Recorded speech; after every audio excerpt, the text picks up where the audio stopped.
Thank you for joining me. Tomorrow, the Senate will hold a hearing on combating campus sexual assault. I was invited to testify at the hearing, and I will speak about why it is so important for Congress to pass the Campus Accountability and Safety Act, my bipartisan bill to reform the way colleges around the country deal with campus sexual assault. Schools all across the country will routinely withhold your diploma if you don't pay your fees. They will routinely kick you out of school if you cheat on a test. But the statistics for students who have violated other students who have sexually assaulted them and raped them show that only 1/3 are actually expelled for that crime. We've heard from survivors who spoke not only of the physical assault they endured, but also of the second injustice, the second betrayal of trust by the schools they love. I worked with my colleagues from both parties to introduce a new path forward to protect students from campus sexual assault. We introduced the Campus Accountability and Safety Act this year, and it included important feedback from survivors, law enforcement officials, colleges, students, and parents. This bill would flip the incentives so that for the first time, it would be in the school's best interest to actually solve the problem and to do it aggressively. We did it because the price of a college education should never include the risk of a sexual assault. Study after study shows that up to 1 in 5 women will experience unwanted sexual contact before they graduate from college. Meanwhile, 2/3 of students who were found responsible for sexual assault are still on their college campuses. What does it say about these schools' priorities if some colleges have tougher justice for a student cheating on an exam than for someone who has raped another student? The Campus Accountability and Safety Act would transform the way colleges and universities deal with sexual assaults. With this bill, instead of pretending these crimes don't happen, schools will be held accountable for reporting their sexual assault statistics accurately and publicly.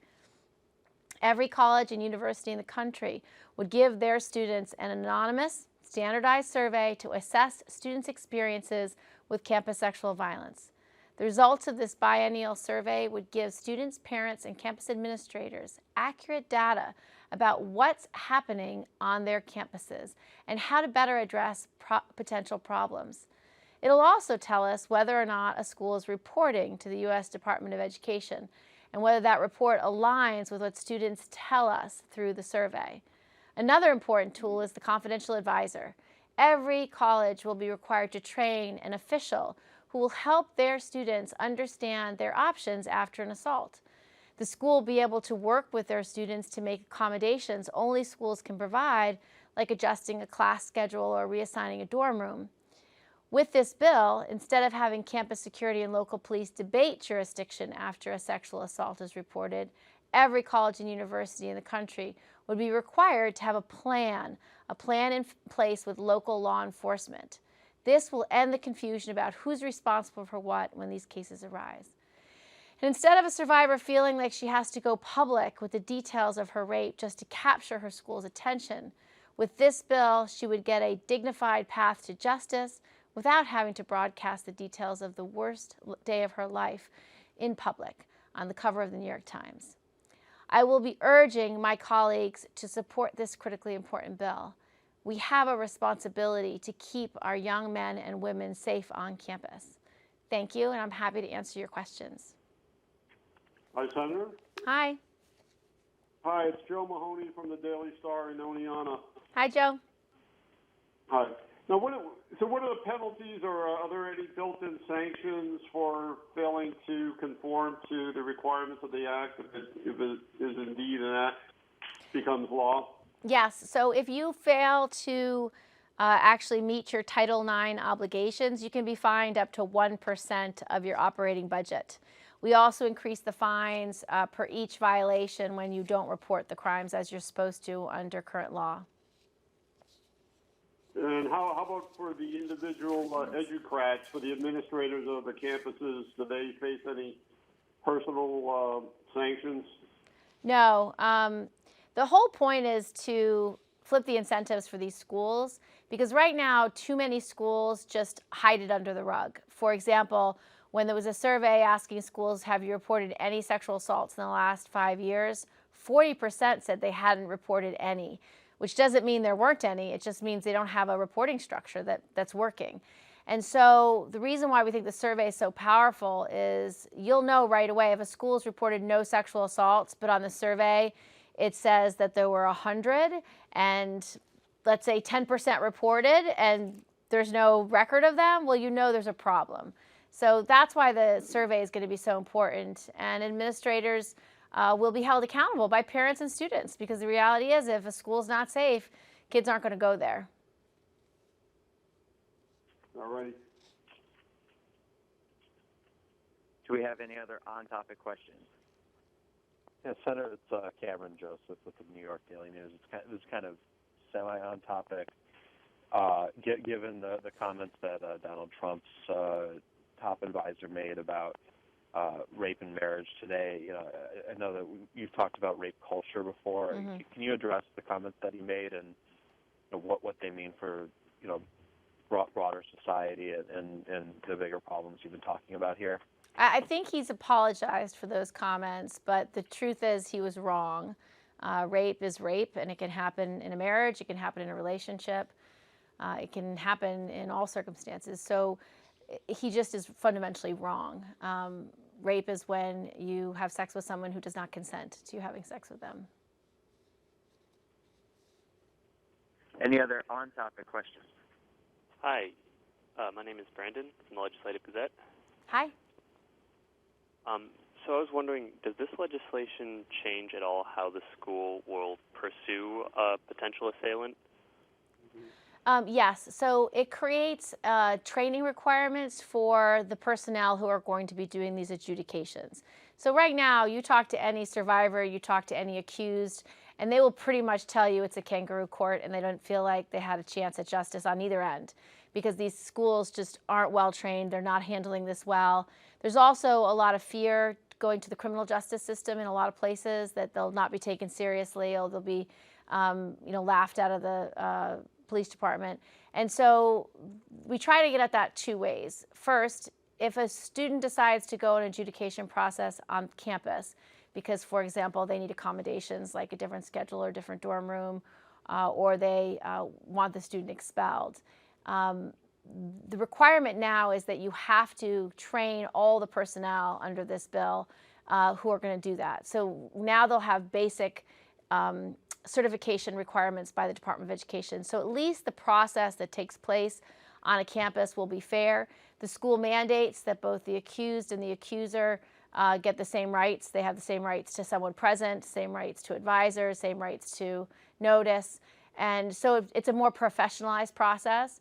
Also, having the arrangement in advance with law enforcement is very important, because if a student does want to actually go the criminal justice route, it will be easier for him or her to do so, because that will already be planned out with the university. So they'll know who to call, what the process will be like, and hopefully we can hold the criminal justice system more responsible as well. Great, thank you. We can do maybe one more on-topic question. I've got one. Hi, it's Joe Mahoney again, Senator. I just found this in a quick Google, and I've never heard of the group, so I haven't had a chance to vet them as to who they are, but it's something called the National Coalition for Men. And the basic gripe about this legislation is they claim there's no built-in due process rights for the accused person. Well, that's not true. In fact, we talked to the accused population, people representing that group, to make sure this does do that. In fact, that's why you have parallel rights. Everyone gets the same notice. Everyone gets the same access to information and the same access to a counsel or to a person present, during any proceeding. It's important to know that the reason why you have an adjudication process on campus is because of Title IX requires that campuses are safe.